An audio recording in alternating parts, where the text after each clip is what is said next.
Hello friends, Lakshvedh MPSC and UPSC या study चॅनलमध्ये आपलं सर्वांचं स्वागत आहे. मी नवनाथ कदम आज एक भूगोलातील महत्त्वाचा टॉपिक तुमच्यासमोर घेऊन आलेला आहे. त्याचं नाव आहे मानवी वस्त्यांचे प्रकार. आता मानवी वस्त्यांचे प्रकार हा जर पहिला खूप महत्त्वाचा टॉपिक आहे. मी प्रश्नपत्रिका बघितली आहेत वेगवेगळ्या एक्झामच्या, तर त्याच्यामध्ये दोन प्रकारचे प्रश्न या टॉपिकवरती विचारलेले आहेत. याच्यामध्ये काय केले की मानवी वस्त्यांचा प्रकार दिलेला आहे प्रश्नामध्ये, आणि ही ती वस्ती नेमकी कोणत्या ठिकाणी आढळते असं विचारलेलं आहे, बरोबर आहे. आणि त्यानंतर काय केले की काही वेळेला ठिकाण दिलं आहे आणि त्या ठिकाणी कोणती वस्ती आढळते, अशा प्रकारचं काय केले की दोन्ही प्रकारचं प्रश्न विचारलेला आहे. त्यामुळे हा टॉपिक खूप महत्त्वाचा वाटला म्हणून मी तुमच्यासमोर घेऊन आलेला आहे. तर तेव्हा या टॉपिकचा अभ्यास करण्यापूर्वी आपण काय करू की मी तुम्हाला एक विनंती करू इच्छितो, जर तुम्हाला जर मी दिलेली माहिती जर आवडली तर माझ्या चॅनलला लाईक, शेअर आणि सबस्क्राईब नक्की करा. चला तर मग आता अभ्यासाकडे वळूया. तर ह्याच्यामध्ये मानवी वस्त्यांचे एकूण किती प्रकार आहेत? 3 प्रकार आहेत. किती? मानवी वस्त्यांचे एकूण 3 प्रकार आहेत. त्याच्यातील 3 वस्त्या कुठल्या आहेत? त्या एक विखुरलेली वस्ती, 2 केंद्रित वस्ती आणि तिसरा आहे ते म्हणजे रेषाकृती वस्ती. या नावावरूनच आपल्याला काय होते की या ठिकाणी यामध्ये आपल्याला दिसून येते याच्यामध्ये नेमकं काय असेल, केंद्रित वस्तीमध्ये नेमकं काय असेल, रेषाकृती वस्तीमध्ये नेमकं काय असेल. प्रत्येक वेळेला भूकंपट्टी करणं किंवा पाठांतर करणं हाच उपाय नसतो. तर काही वेळेला बुद्धीचा पण थोडाफारसा जर वापर केला तर नेमकं त्या टॉपिकमध्ये काय दिलेलं असेल त्याचा अंदाज आपल्याला लागू शकतो. तर चला मग आपण याचं ते प्रकार जे आहेत ना, हे तिन्ही प्रकार आपण सविस्तर या ठिकाणी आपण बघण्याचा प्रयत्न करणार आहोत. चला मग त्याच्यातील आपण पहिला प्रकार बघणार आहोत, विखुरलेली वस्ती. आता विखुरलेली वस्ती हे नावावरूनच आपल्याला या ठिकाणी आपल्याला कळून येते विखुरलेली वस्ती म्हणजे नेमकं काय असेल. या ठिकाणी विखुरलेली म्हणजे या ठिकाणी पसरलेली घर. या ठिकाणी घरं काय असतात की वस्ती आहे किंवा घरं ही पसरलेली असतात. म्हणजे काय, दूरदूर घरं असतात, लांब लांब घरं असतात, बरोबर आहे. आता ही दूरदूर लांब लांब असण्याचं कारण काय, तर ही अशा प्रकारची विखुरलेली जी वस्ती आहे ना, ही शेती, जंगल, टेकडी आणि गवताळी प्रदेश इत्यादी ठिकाणी आढळतात. आता बघा, शेतकरी का करतो, ज्याच्या त्याच्या शेतामध्ये घर बांधतो, बरोबर आहे. मी माझ्या शेतामध्ये घर बांधणार, तुम्ही माझ्या शेतामध्ये घर बांधणार का? नाही बांधणार. तुम्ही तुमच्या शेतामध्ये घर बांधणार, जसं मी पण माझ्या शेतामध्ये घर बांधणार. अशा प्रकारे काय होतात की हे शेतकरी काय करतात की आपापल्या शेतामध्ये घरं बांधतात. त्यामुळे ही जी काही घरात नाही लांब लांब पसरलेली असतात, बरोबर आहे. त्यांच्यामध्ये अंतर असते त्या घरामध्ये, बरोबर आहे. त्यानंतर जंगलामध्ये ही घरं असतात, विखुरलेली घरं असतात. टेकडी, आता टेकडी जर बघितली, टेकडीचा जो माथा असतो त्या माथ्यावरती सपाट जागा खूपच कमी असते. अशा ठिकाणी खूपच कमी घरं असतात त्या ठिकाणी, बरोबर आहे. त्यामुळे काय होते की ज्या ठिकाणी टेकडी असेल, थोडाफारसा माथा सपाट असेल तर त्या ठिकाणी घरं बांधली जातात. त्यामुळे काय होते, अशा प्रकारे त्या ठिकाणी टेकडीच्या ठिकाणी देखील काय होते की विखुरलेली घरं आढळतात. त्यानंतर गवताळी प्रदेश आहे. या गवताळी प्रदेशामध्ये देखील काय होतात की विखुरलेली घरं आढळतात. आपण या नावाप्रमाणेच बघितली, ही घरं कशी असतात, पसरलेली असतात, दूरदूर असतात. म्हणजे हे काय तर त्या वैशिष्ट्य आहे या वस्तीचं, विखुरलेल्या वस्तीचं वैशिष्ट्य काय तर ही घरं दूरदूर असतात, बरोबर. त्यानंतर आता ही जी काय विखुरलेली वस्ती याच्यामध्ये जर बघितली, घरं दूरदूर असल्यामुळं लोकसंख्या काय असते की विरळ आणि कमी असते, बरोबर आहे. आता घरं लांब लांब आहेत म्हटल्यानंतर तिथं राहणाऱ्या माणसांची संख्या पण काय असणार की कमी असणार आहे. त्यामुळे तेथील लोकसंख्या काय असते की विरळ व कमी असते. आता लोकसंख्या कमी आहे, विरळ आहे म्हटल्यानंतर काय असणार की लोकसंख्येची घनता देखील त्या ठिकाणी कमी असणार आहे, बरोबर.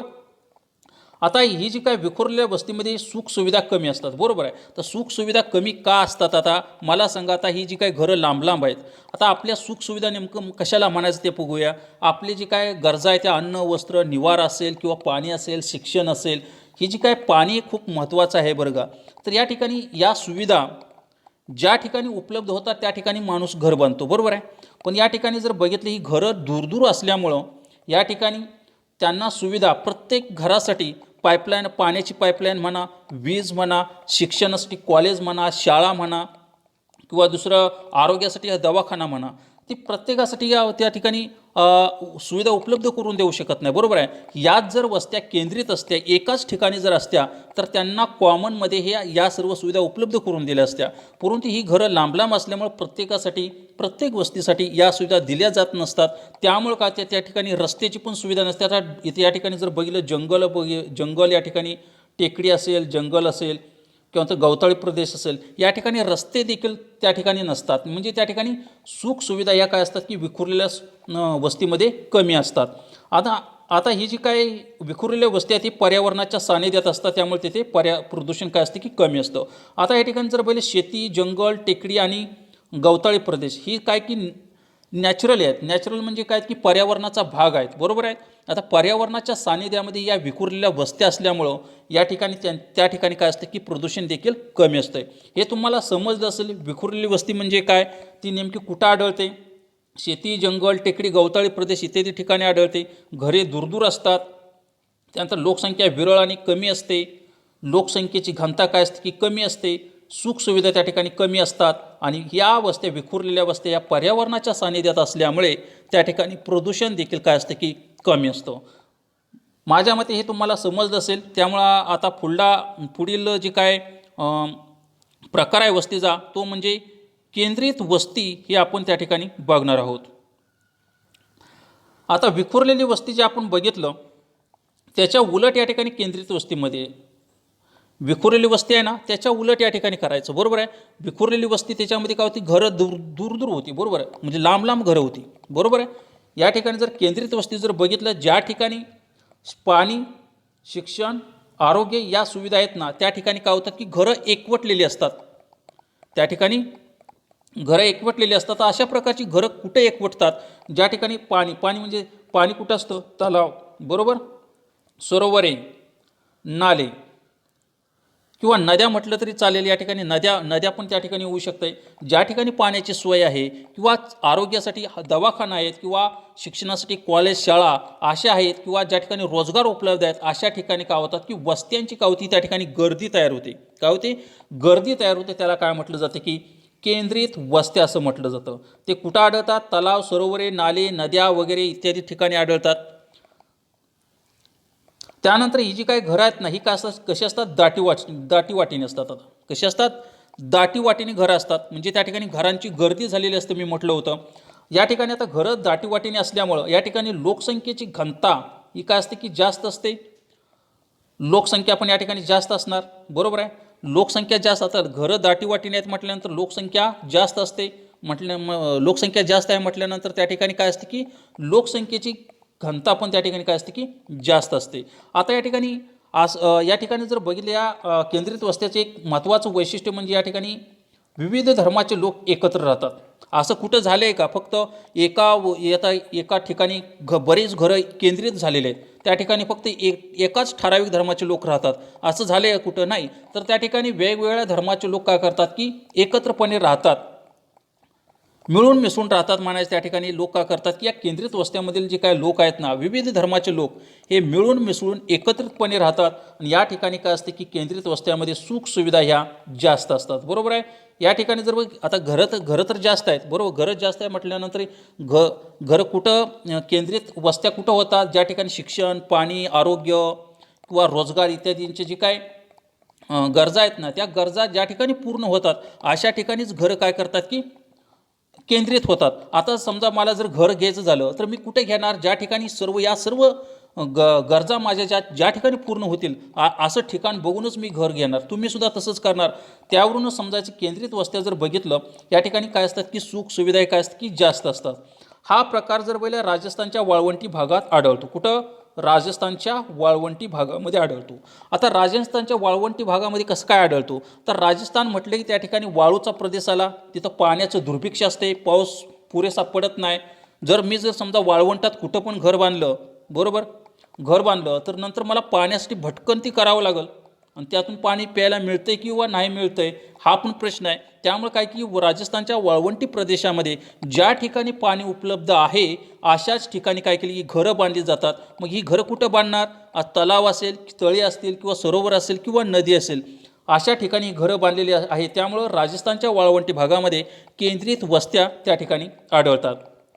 आता या प्रकारामध्ये जुन्या परिसरातील रस्ते अरुंद असतात. आता ही जी काय प्रकार आहे केंद्रित वस्त्यामधील, या जुन्या परिसरातील रस्ते कसे असतात की अरुंद असतात. अरुंद म्हणजे कमी रुंदीचं. आता तुम्ही जर समजा जुनी मुंबई आहे, त्या जुन्या मुंबईमध्ये गेला तर तुम्हाला त्या ठिकाणी रस्तं कमी रुंदीचं दिसणार, बरोबर आहे, कमी रुंदी. त्या ठिकाणी जर बघितलं गल्लीमध्ये जर गेला तर त्या ठिकाणी पण खूप खूप लहान त्या ठिकाणी गल्ली आहेत. जर याच्या उलट जर तुम्ही आताच्या काळातील नवी मुंबईमध्ये गेला तर त्या ठिकाणी रस्ते खूप स्टँडर्ड आणि हायफायमध्ये आहेत, खूप त्याची रुंदी पण खूप जास्त आहे त्या ठिकाणी. तर हेच या ठिकाणी सांगायचं आहे की जुन्या परिसर आहे ना, जुना परिसर, या जुन्या परिसरातील रस्ते जे आहेत ना हे काय असतात की कसे असतात की अरुंद असतात. कसे असतात? अरुंद. हे समजले असेल माहिती. केंद्रित वस्त्या पाणी, शिक्षण, आरोग्य इत्यादींची सुविधा ज्या ठिकाणी अशा ठिकाणी केंद्रित वस्ती असतात. आता अशाच ठिकाणी जर बघितली ती ठिकाणी नेमकी कुठं आहेत, ते तलाव आहे, सरोवर आहे, नालं किंवा नद्या इत्यादी ठिकाणी. दाटीवाटीने घरं असतात. दाटीवाटीने घरं आहेत म्हटल्यानंतर लोकसंख्येची घनता जास्त आहे, लोकसंख्या पण जास्त आहे, विविध धर्माचे लोक एकत्रितपणे राहतात, सुखसुविधा या ठिकाणी जास्त असतात. हा प्रकार राजस्थानच्या वाळवंटी भागामध्ये आढळतो आणि या प्रकारात जुन्या परिसरातील रस्ते कसे असतात की अरुंद असतात, म्हणजेच कमी रुंदीचे असतात. आता फुलडा आपण या ठिकाणी प्रकार बघणार आहोत वस्त्याचा. त्याच्यामध्ये आहे तो म्हणजे रेषाकृती वस्ती.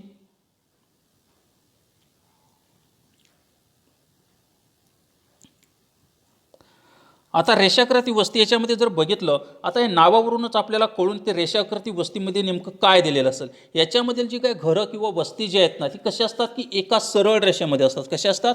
एका सरळ रेषेमध्ये. कशा असतात? एका सरळ रेषेमध्ये. ही जी अशा प्रकारची एका सरळ रेषेमध्ये घरं कुठं आपल्याला पाहायला मिळतात? नद्या, महामार्ग, लोहमार्ग इत्यादीच्या दुतर्फा. कुठं? नद्याच्या दोन्ही बाजूला. महामार्ग, मग तो राज्य महामार्ग असो किंवा राष्ट्रीय महामार्ग असो, लोहमार्ग यांच्या दोन्ही बाजूला एका रेषेमध्ये घरं आपल्याला पाहायला मिळतात. बरोबर आहे. तसेच समुद्रकिनारा, पर्वताचे पायथ्ये इत्यादी ठिकाणी देखील रेषाकृती वस्ती आपल्याला पाहायला मिळतात. घरे काय असतात, याचं वैशिष्ट्य काय आहे की घरे दोन्ही बाजूला काय असतात की एका सरळ रेषेमध्ये असतात व एकमेकांना समांतर असतात. बरोबर आहे. सुरुवातीला काय असतात की एका रांगेत असतात. सुरुवातीला काय असतात की ही जी काय रेषाकृती वस्ती आहे ना एका रांगेमध्ये असते. जसजशी घरांची वस्त्यांची संख्या वाढेल तसतशी रांगांची संख्या पण या ठिकाणी वाढते. लक्षात आलं असेल, ही जी रेषाकृती वस्ती आहे ती नद्या, महामार्ग, लोहमार्ग यांच्या दोन्ही बाजूला आढळते. त्यानंतर तसेच समुद्र किनारा आणि पर्वताचे पायथ्ये इत्यादी ठिकाणी आढळते. घरे काय असतात की दोन्ही बाजूला एका सरळ रेषेमध्ये एकमेकांना समांतर अशी घरं असतात. पहिल्यांदा एका रांगेमध्ये असतात आणि ज्यावेळा घरांची संख्या वाढते त्यावेळा अनेक रांगा काय होतात की तयार होतात. यालाच काय म्हटलं की अशा प्रकारे काय की रेषाकृती वस्ती याची आपण माहिती पाहिलेली आहे. म्हणजे आज आपण जर बघितलं की मानवी वस्त्यांचे एकूण 3 प्रकार पाहिलं. एक आहे तो म्हणजे काय ती विखुरलेली वस्ती, म्हणजे ती घरं पसरलेली असतात, लांब लांब असतात. दुसरा पाहिला आपण केंद्रित वस्ती, एखाद्या ठराविक ठिकाणी काय असतात की वस्त्या केंद्रित झालेल्या असतात, एकवटलेल्या असतात. आणि तिसरा आपण पाहिला ती म्हणजे रेषाकृती वस्ती. या वस्त्या ज्या आहेत ना एका सरळ रेषेमध्ये बांधलेल्या असतात. जशी घरांची संख्या वाढत जाईल तसतशी रांगांची संख्या पण वाढत जाते. तर मी दिलेली माहिती तुम्हाला नक्कीच आवडली असेल अशी मी अपेक्षा करतो. जर मी दिलेली माहिती जर आवडली असेल तर तुम्ही माझ्या चॅनलला लाईक, शेअर आणि सबस्क्राईब नक्की करा. चला मग मी तुमचा मित्र नवनाथ कदम निरोप घेतोय. धन्यवाद.